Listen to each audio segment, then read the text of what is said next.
से तो पकड़ लिया। ओए ले पूरी नहीं हो गया था यू लगे पानी ठंडा।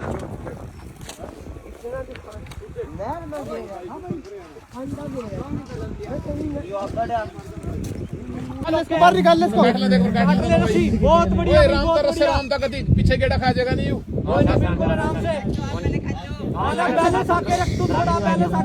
राम राम जी, भगवान आप सभी का भला करे। आज एक बच्चे की जान और हमारे लिए उतनी ज़रूरी थी जितनी कि एक आम इंसान के बच्चे की होती है, क्योंकि हर इंसान अपनी औलाद के लिए और अपने बच्चों के लिए कुछ ना कुछ करता है। तो एक बच्चा तकरीबन 3 दिन से एक तालाब के अंदर 120 फीट की दूरी पे बहुत बुरी तरह डोर की वजह से एक मच्छी पालन वाले जाल में फंसा हुआ था, जिसको बचाने के लिए हमारे पास एक कॉल आया अंकित भाई का पुंडर गांव से, जो करनाल से तकरीबन 10 किलोमीटर की दूरी पे था।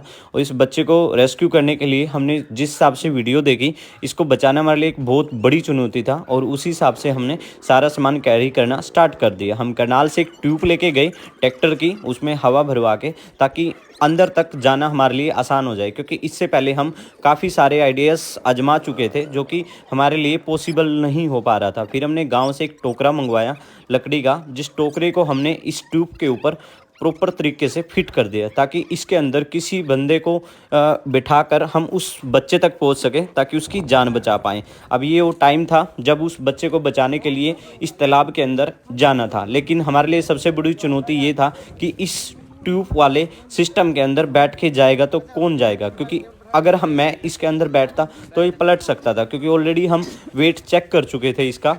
इस ट्यूब के अंदर केवल 40 से 50 केजी वाला बंदा ही बैठ के जा सकता था। अब हमारे पास कोई और ऑप्शन नहीं था और हम गांव के काफ़ी लोगों से मदद मांग चुके थे, लेकिन हर कोई अपनी जान जोखिम में डालने के लिए तैयार नहीं था। अब जैसे ही ये बात चल रही थी कि इसके अंदर किसको बिठाया जाए, तो एकदम लक्की ने खुद बोला कि भैया मैं कोशिश करता हूँ, अगर मैं इसके अंदर बैठ के उस बच्चे तक पहुंच पाऊं और उसकी जान बचा पाऊं तो ये मेरे लिए बहुत अच्छी बात होगी। तो लक्की ने वो तैयारी स्टार्ट कर दी थी, जो भी इसके पास सामान था वो पहले ही निकाल लिया गया। लेकिन हमारे लिए वो घबराहट और चिंता वो बनी हुई थी, क्योंकि इससे पहले आज तक हमने किसी भी केस में किसी भी बच्चे को आगे नहीं रखा, और ये हमारे लिए एक बहुत बड़ी चुनौती था। क्योंकि जब भी हम कोई केस रेस्क्यू करने जाते हैं, मैं अक्सर अपनी टीम को हमेशा बैक साइड पर रखता हूँ, वो इसलिए ताकि किसी भी तरीके से किसी भी बच्चे को कोई हानि ना पहुँचे। क्योंकि आज मैं अपने आप को जवाब दे पाऊंगा, लेकिन शायद अगर किसी बच्चे के साथ कोई मिसहैपनिंग कुछ गलत हो गया तो वो जवाब देना बड़ा मुश्किल हो जाएगा। और यहाँ पे एक लक्की की इस बहादुरी को हमारी पूरी करनाल ऑर्केस्ट्रा टीम दिल से सैल्यूट करती है कि इसने वो बहादुरी और वो जज्बा दिखाया, क्योंकि ये ऑलरेडी बहुत सारे केसेस में हमारे साथ होता है और ये खुद देखता है कि मैं हमेशा किसी भी केस को रेस्क्यू करने के लिए अपनी तरफ से पूरी जी जान और मेहनत लगा देते हैं। और वही चीज़ आज लक्की के लिए पॉजिटिविटी भी थी और एक उम्मीद भी थी। इसके अंदर वो जज्बा था कि आज मैं इस बच्चे को बचा के किसी भी तरीके से बाहर लेके आऊँगा। लेकिन हमारे लिए एक बहुत बड़ी एक आशंका ये भी थी कि कहीं गलती से ये ट्यूब का बैलेंस अगर बिगड़ गया और ये ट्यूब पलट गई तो बहुत बड़ी प्रॉब्लम हो सकती थी। क्योंकि अभी फ़िलहाल जब इस तालाब की गहराई का पता चला, ये तकरीबन 10 फीट था, और हम पहले ही स्टार्टिंग में जब बच्चे को इसके अंदर बिठाया लक्की को, तो हम ये चीज़ चेक कर रहे थे किसी भी तरीके से अगर बैलेंस थोड़ा बहुत ऊपर नीचे होता है तो ये नीचे पलट ना जाए और बच्चा कहीं डूब ना जाए, क्योंकि सामने एक जान के साथ साथ 2 जान यहाँ जोखिम में थी। लेकिन 13 से 14 साल की उम्र में लक्की ने वो करके दिखाया जो शायद हम सोच भी नहीं सकते थे। और हम जैसे ही इस ट्यूब के ऊपर लक्की को बिठा के अंदर भेजने का प्रयास किया, तो हम ये चेक ही कर रहे थे, तो अचानक ये ट्यूब एकदम बैक साइड पे बैलेंस ऊपर नीचे होने की वजह पलट गई होती और लक्की को तकरीबन मैंने एक हाथ से उसको बचा लिया। तो यहाँ पे हमारे लिए सवाल ये था कि अगर बाई चांस ये अंदर जाने के बाद पलट जाती है तो इसको किस तरीके से। तो यहाँ पे कुछ लोग तैयार थे कि अगर कोई इस तरह की कोई गलती हो भी जाती है या ट्यूब का बैलेंस बिगड़ जाता है तो हम रस्सियों के साथ इसको अंदर जाके किसी भी तरीके से बाहर निकाल लेंगे। लेकिन वो बाद की बात थी। फिलहाल ऊपर खड़े हुए एक व्यक्ति की नज़र यहाँ पे पड़े हुए इस जाल के ऊपर पड़ी, जिसमें से एक रस्सी लटक रही थी, और उस रस्सी को इस बांस के माध्यम से लक्की के हाथ तक पहुंचाया, ताकि इसके बैलेंस के साथ साथ दोनों तरफ से बैलेंस बना रहे और पीछे से रस्सी के माध्यम से हम इस ट्यूब को अंदर भेज सकें। और ये कोशिश 1 घंटे का नहीं, तकरीबन 2 से ढाई घंटे इस रेस्क्यू ऑपरेशन में लगे। और ये हमारे लिए इतना आसान नहीं था, क्योंकि ठंड का मौसम बहुत था और इस टाइम पे करनाल में भी काफ़ी सारी धुंध पड़ी हुई थी। और हम लोगों ने अपनी तरफ से, जैसे हमारे पास इस केस का कॉल आया, तो हमने इस बच्चे की जान बचाने के लिए हाँ भर दी, क्योंकि ये बच्चा 3 दिन से इस जाल के अंदर फंसा हुआ था। ये एक सिर्फ आप लोगों आपकी दुआओं, आप लोगों की एक पॉजिटिविटी का रिजल्ट है। जब आप लोग किसी वीडियो को देखते हैं, उसे शेयर करते हैं, उस शेयर करने की वजह से काफ़ी ऐसे पॉजिटिव लोग हैं जो इस कोशिश का एक पार्ट बनते हैं, क्योंकि हर कोई इंसान इन बेजुबान जीवों की मदद नहीं कर सकता और ना ही करना चाहता। कुछ लोग ऐसे हैं जो दिल से इनकी सेवा करते हैं और करना चाहते हैं, लेकिन उन लोगों के पास वो ऑप्शन नहीं होता कि हम किसके साथ कैसे जुड़ के मदद कर पाएँ। इंसान ज़िंदगी भर कमाता है और कमाने के बाद लास्ट में उसके पास कुछ नहीं बचता, वो खाली हाथ जाता है। तो क्यों ना हम अपनी ज़िंदगी का सदुपयोग करें, और ये कोशिश स्टार्ट कर दी थी। लक्की धीरे धीरे इस रस्सी के माध्यम से इस तालाब के अंदर एंटर करना स्टार्ट कर दिया था। तकरीबन 15 से 20 फीट की दूरी पे गया था। तो हम लोग बैलेंस भी प्रॉपर चेक कर रहे थे कि आगे लक्की उस जाल के अंदर फंस गया, और इस जाल को फिर उसने धीरे धीरे छुड़ाकर बैक साइड पे फेंक दिया, और उस रस्सी के सारे आराम से सेकंडों के हिसाब से अंदर की तरफ एंटर करना स्टार्ट कर दिया।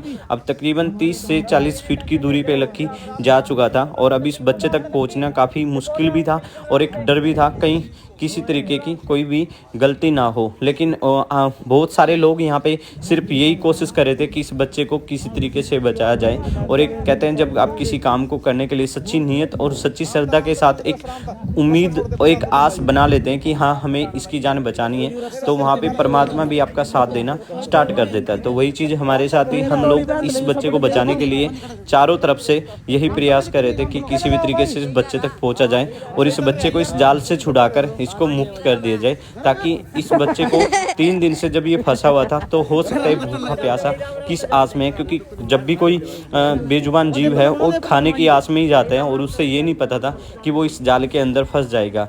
और धीरे धीरे करके लक्की इसके पास पहुंचता रहा, और हम लोग एक जीरो बैलेंस के हिसाब से ये रस्सी धीरे धीरे पॉइंटों के हिसाब से अंदर छोड़ते गए, ताकि उस ट्यूब का बैलेंस बना रहे और किसी भी तरीके से वो ट्यूब पलटी ना मारे, क्योंकि अगर ट्यूब पलट जाती तो काफ़ी मुश्किल हो जाता दोनों बच्चों को बचाना। अब धीरे धीरे हम रस्सी छोड़ते गए और लक्की उस बच्चे तक पहुंचने ही वाला था, और काफ़ी लोगों की आस इस बच्चे के ऊपर टिकी हुई थी, और हम लोग एक पूरी पॉजिटिविटी के साथ इस बच्चे को बचाने के लिए पुंडर गांव के अंदर आए थे, ताकि इस बच्चे को बचाकर हम अपनी तरफ से इस बच्चे की जान बचा सकें। और काफ़ी लोगों से हमें ये भी पता चला जब हम इस गांव के अंदर इस बच्चे को बचाने के लिए आए, कि कुछ लोग ऐसे भी इस गांव के अंदर जो इस तरह का कोई भी बुगला या कोई पक्षी अंदर फंस जाता है, तो वो झट से इस तालाब के अंदर जाके और उसको निकाल लाते हैं, फिर उसको निकालने के बाद बनाकर खाते हैं। तो ऐसे लोगों पर अधिकार है जो बेजुबान जीवों को अपना आहार बनाते हैं, क्योंकि इंसान की तरह इन जीवों को भी जीने का हक है। जैसे कि इंसान अपने लिए जीता है, उसका परिवार होता है,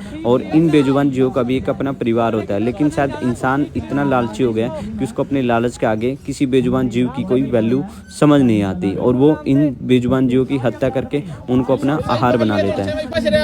बिल्कुल आराम से अब अपनी तरफ खींचिए इसको, आराम से, बैलेंस नहीं बिगड़ना चाहिए, बस यही खड़ा जा, बिल्कुल यही रोक ले, बस अपनी तरफ खींच के देख इसको आराम से। बेटे आगे टूट जाएगी जो पतली हुआ है ना। ना ये नहीं टूटती प्रताप। अरे भाई वो वो भी नहीं टूटती, इस बात मत हो यार, ये तोड़ कर दिखा दिया ऊपर पड़ी है। वही रस्सी तोड़ ले, जुनसी पहले टकरा अपनी तरफ खींच ले।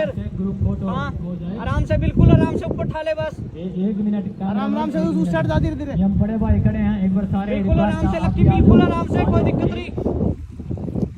मसला डूब रहा, थोड़ा ऊपर कर ले, आराम से आराम से आराम से, बिल्कुल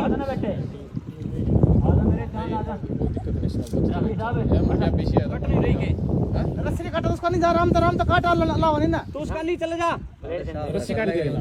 काट ले। अरे यार ऊपर से ठीक है कोई दिक्कत नहीं प्रताप, कर ले, बस बिल्कुल बहुत बढ़िया भाई, बहुत बढ़िया, बहुत बढ़िया लक्की, बहुत बढ़िया, बहुत बढ़िया लक्की नाड़ पकड़ ले, बस आराम से लक्की, आराम से, बिल्कुल आराम से, बिल्कुल आराम से बाबू, आराम से निकाल ले इसको, बाहर निकाल ले इसको, काट ले रस्सी, बहुत बढ़िया, बहुत बढ़िया, राम तक पीछे गेड़ा खा जाएगा नहीं, बिल्कुल आराम से, बैलेंस आके रख, तू थोड़ा बैलेंस आके रख, पीछे मत लक्की बहुत आगे पास थोड़ा सा, बहुत बढ़िया,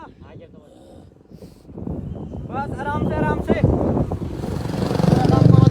काट लेंगे, कोई नहीं होता ही। बहुत बढ़िया भाई, बहुत बढ़िया, बहुत बढ़िया प्रोग्राम वाले अंदर से कह रहे हैं, क्या बात है, तालियों के साथ इसको हौसला बढ़ाएं। बहुत बढ़िया भाई लक्की, बहुत बढ़िया, गांव का है, वाह भाई वाह, माल कर दिया आज लक्की ने भाई। मीत की तरफ से वो कर दी लक्की वाह भाई लक्की वाह वाह भाई वाक्य में लक्की लक्की था भाई बहुत बढ़िया बहुत बढ़िया ये काम बहुत बढ़िया राम था भाई राम था राम था वाह भाई छोरा मौज कर दी बहुत बढ़िया भाई बहुत कमाल बढ़िया कर दिया भाई ताली बजा दो भाई छोरे से एक बार बहुत बढ़िया भाई बहुत बढ़िया बहुत बढ़िया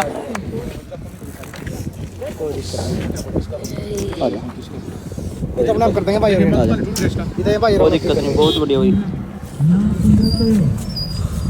डोर में फंस रही थी ये तो ओए होए, कितना बढ़िया पक्षी है हैं? जूते पा लक्की पहले। कपड़े कपड़े ले ले भाई साहब राम राम भाई, भगवान आप सभी का भला करे भाई। ये केस आया था मेरे पास सुबह तकरीबन 1.5 से 2 घंटा पहले, और अंकित भाई है पुंडर गांव से। ये क्या पक्षी कौन सा है? मर गया अभी हाँ? मर गया अभी बोलेगा रिगापी बत्तख टाइप होता है ना, बुगला बोलते हैं जिसको, उस टाइप का है। वैसे बुगला थोड़ा बड़ा होता है। तो ये केस था पुंडर गांव से, और इसको अभी हम रेस्क्यू करने के लिए यहाँ पे आए थे। ये फंसा हुआ था तकरीबन 100 फीट की दूरी पे, और ये जाल है जो मछली पकड़ने का जाल होता है, उस जाल के अंदर था। तो फिलहाल लक्की ने कोशिश करी इसको अंदर से बचा के लेके आए। तो मैं दिल से थैंक यू भाई का। पहली बार मतलब मोस्टली जितने भी केस आते हैं तो मैं पहले आगे होता हूँ, लेकिन जो हमने ट्यूब वाला किया था सिस्टम लेके आना भैया, ट्यूब वाला तो ट्यूब लेके आए थे हम करनाल से, और उसमें एक टोकरा रखा था। टोकरा रखने के बाद ही इसके अंदर एंट्री करी थी। तो मैं पहले तो लक्की का दिल से थैंक यू। आज फर्स्ट टाइम इसने हिम्मत जुटाई और खुद बोला है कि भैया मैं मैनेज कर रहा हूँ, जबकि रिस्की था, ठंडा पानी भी था। बाकी भाई का मैं तेरे दिल से शुक्रिया, अंकित भाई का, और यहाँ पे और भी भाई साथ लगे हुए थे कि इस पक्षी की जान बच गई। और जहाँ यहाँ पे मेरे को सुनने को मिला है वो ये भी चीजें, यहाँ पे काफी सारे ऐसे लोग भी है जो इनको खाते हैं। मतलब कोई भी बर्ड्स है, पक्षी है, जो मतलब एक अपना आहार बना रखा है जिन लोगों ने। तो यार हाथ जोड़ के रिक्वेस्ट है, जैसे आप लोगों की जान, आपके बच्चों की जान इंपॉर्टेंट है, इनकी भी जान इतनी इंपॉर्टेंट है। तो कभी भी ऐसा गुनाह मत करें, क्योंकि आज तो आप खा लोगे, जहाँ किसी का कैमरा नहीं चलता ना, वहाँ ऊपर वाले का कैमरा चलता है, और वो कैमरे में हर किसी की रिकॉर्ड होती है। तो उन पापों को ना आपको भुगतना पड़ता है। तो प्लीज हाथ जोड़ के रिक्वेस्ट है, अगर हम तकरीबन 10 किलोमीटर करनाल से यहाँ स्पेशली इतनी ठंड में इसकी जान बचाने आ सकते हैं, तो आप लोगों का फर्ज भी है कि इंसानियत के नाते इंसानियत को जिंदा रहने दो, मरने मत दो। जब ये कुदरत का खेल चलता है ना, फिर वो बीमारियों के थ्रू इंसान इस धरती से नष्ट होता है। ये सबसे पहले हमारे लिए, तो इनके लिए पहल करो, और इनकी जान जरूरी है। तो इन गांव वालों का मैं दिल से थैंक यू, जो भाई लोग साथ जुड़े हुए थे। तो फिलहाल इसको मैं करनाली लेके जा रहा हूँ ताकि इसका ट्रीटमेंट हो जाए। ये डोर की वजह से ये नेट बंधा हुआ है, इस नेट में फंसा हुआ था, और यहाँ से तकरीबन ये 100 फीट की दूरी पे था। लेकिन अंदर पानी के अंदर जाना बड़ा मुश्किल था, क्योंकि ठंडा पानी भी है और रिस्की भी है। और ये टोकरा गांव से इंतजाम करके, क्योंकि इन फ्यूचर आपके आसपास कभी भी ऐसी स्थिति हो जाती है, ट्यूब लेके और उसके ऊपर ये टोकरा रख के, तब वेट के हिसाब से, क्योंकि अगर मैं इसके अंदर बैठ के जाता था हो सकता था पलट जाता, या अंकित भाई यहाँ के लोग ट्राई करते बड़े, तो वेट के हिसाब से इसको अंदर एंट्री दी थी हमने। तो इसके माध्यम से फिलहाल रस्सी बांध के हमने इसको निकाल लिया है। एंड थैंक यू, परमात्मा ऐसे ही आप लोगों के घर में दिन दोगुनी रात चौगुनी उन्नति करे। धन्यवाद।